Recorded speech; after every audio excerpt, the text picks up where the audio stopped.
Selamat berjumpa kembali dalam layanan audio Sahabat Perjalanan. Hari ini adalah hari Minggu 7 Mei 2023. Tema renungan saat teduh kita dengan judul Kemampuan Mata Melihat. Kemampuan mata melihat. Firman Tuhan terambil dari Yohanes 20 ayat 24 sampai dengan ke-25. Demikian bunyi firman Tuhan. Tetapi Thomas, seorang dari ke-12 murid itu yang disebut Didimus, tidak ada bersama-sama mereka ketika Yesus datang ke situ.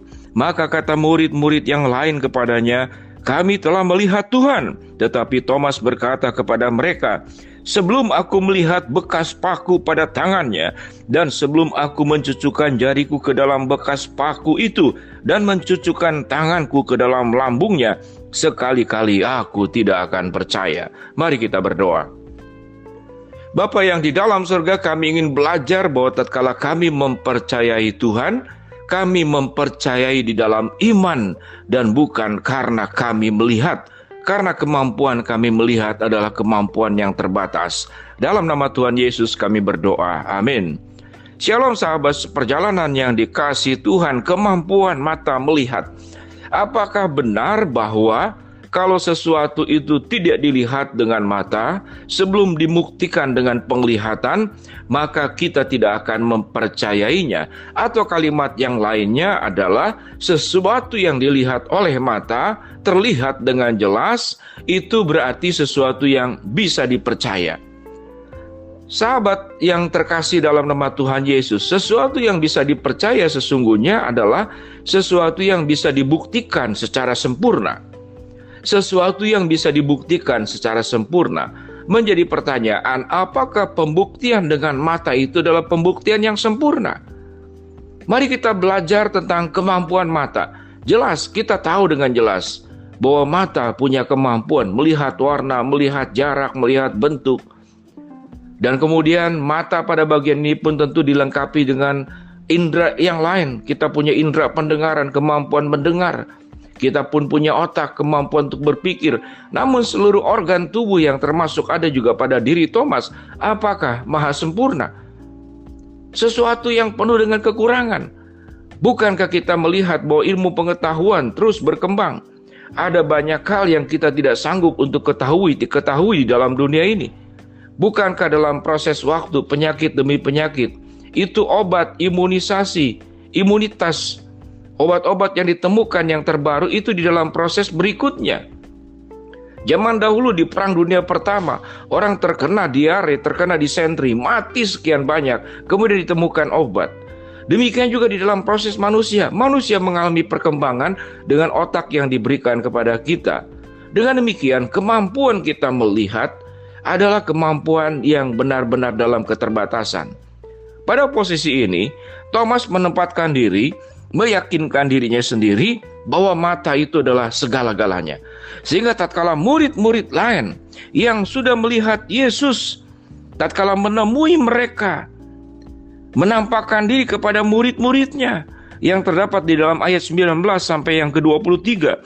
Ketika hari sudah malam pada hari pertama minggu itu, berkumpullah murid-murid Yesus di suatu tempat yang pintunya terkunci, karena mereka takut kepada orang Yahudi. Pada waktu itu datanglah Yesus dan berdiri di tengah-tengah mereka dan berkata, "Damai sejahtera bagi kamu." Dan sesudah berkata demikian, ia menunjukkan tangannya dan lambungnya kepada mereka. Murid-murid itu bersuka cita karena mereka melihat Tuhan. Maka kata Yesus sekali lagi, "Damai sejahtera bagi kamu. Sama seperti Bapa mengutus aku, demikian juga sekarang aku mengutus kamu." Dan sesudah berkata demikian, ia menghembusi mereka dan berkata, "Terimalah Roh Kudus. Jikalau kamu mengampuni dosa orang, dosanya diampuni. Dan jikalau kamu mengatakan dosa orang tetap ada, dosanya tetap ada." Murid-murid lain melihat Tuhan, Thomas tidak melihat.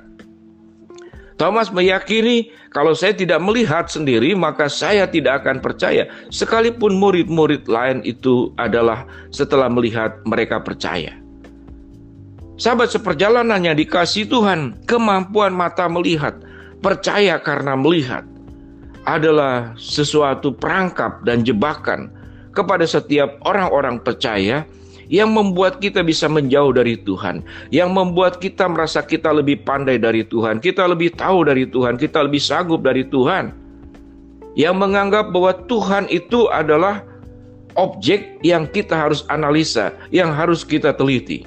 Dan kebenaran tentang Tuhan itu berarti berdasarkan penelitian, berdasarkan pengamatan yang kita lakukan.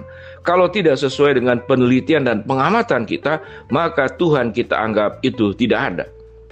Sahabat seperjalanan yang dikasihi Tuhan, untuk memahami alam semesta yang sedemikian luar biasa, kita berada di dalam galaksi Bima Sakti. Ada yang namanya galaksi Andromeda, ada galaksi yang lain. Dan para astronom mengatakan bahwa galaksi saja sudah sedemikian luas. Tetapi di alam semesta ini dikatakan ada ribuan galaksi atau bahkan tidak terhitung. Betapa luasnya alam semesta ini. Untuk memahami yang kita sanggup lihat saja kita membutuhkan teropong. Dan teropong itu tidak sanggup melihat berbagai unsur yang ada di alam semesta ini. Yang bisa dilakukan manusia hanya kepada planet yang terdekat, yaitu bulan dan planet Mars. Yang mereka bisa cermati, itu pun setelah berkembang sepanjang sekian waktu, baru manusia bisa mengamatinya. Artinya, mata kita adalah mata yang sangat terbatas. Sehingga dengan demikian, kenapa Tuhan Yesus mengatakan berbahagialah mereka yang percaya, sekalipun tidak melihat. Pada bagian ayat ini tidak dikatakan bahwa melihat itu sesuatu yang salah, melihat itu sesuatu yang buruk. Kalau salah dan buruk, Tuhan tidak pernah akan menciptakan mata kepada kita. Namun kita melihat bahwa kekuasaan Tuhan, kebesaran Tuhan, keberadaan Tuhan, itu tidak bisa dimasukkan karena kita melihat, karena Tuhan terlalu besar. Bukankah dalam relasi kita dengan manusia, kita seringkali terkaget-kaget? Tatkala kita menganggap orang itu setia kepada kita, mencintai kita, dalam proses waktu dia mengkhianati kita, dia meninggalkan kita, dan kita berkata tidak menyangka dia berbuat yang seperti demikian. Dalamnya laut kita bisa duga, tapi hati manusia kita tidak bisa duga. Untuk memahami hati manusia saja, manusia tidak sanggup untuk melihatnya. Bagaimana kita bisa menganalisa Tuhan dengan pengamatan kita, dengan penilaian kita? Dengan penelitian yang kita lakukan, sekalipun kita teliti dengan cara ilmiah, dengan cara akademis, keilmiahan dan keakademisan manusia tetap di dalam keterbatasan, tetap di dalam kemampuan manusia yang ada batasnya. Sementara Tuhan yang kita percaya adalah Tuhan yang tidak terbatas. Mari sahabat perjalanan yang dikasihi Tuhan, kita boleh belajar seperti kebenaran firman Tuhan yang Yesus katakan pada ayat yang ke-29. Kata Yesus kepadanya, karena engkau telah melihat aku, maka engkau percaya. Berbahagialah mereka yang tidak melihat, namun percaya.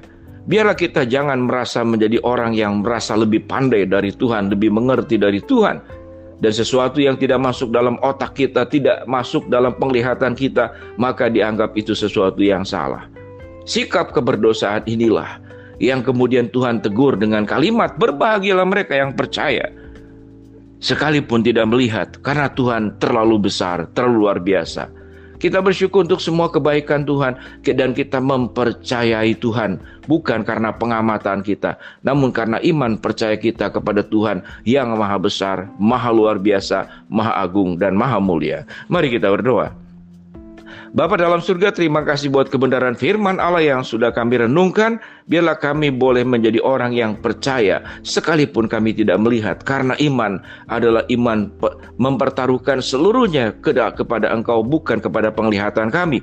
Hamba-Mu berdoa buat sahabat seperjalanan yang sedang sakit, Tuhan jamah sembuhkan. Yang sedang menghadapi masalah, Tuhan bukakan jalan.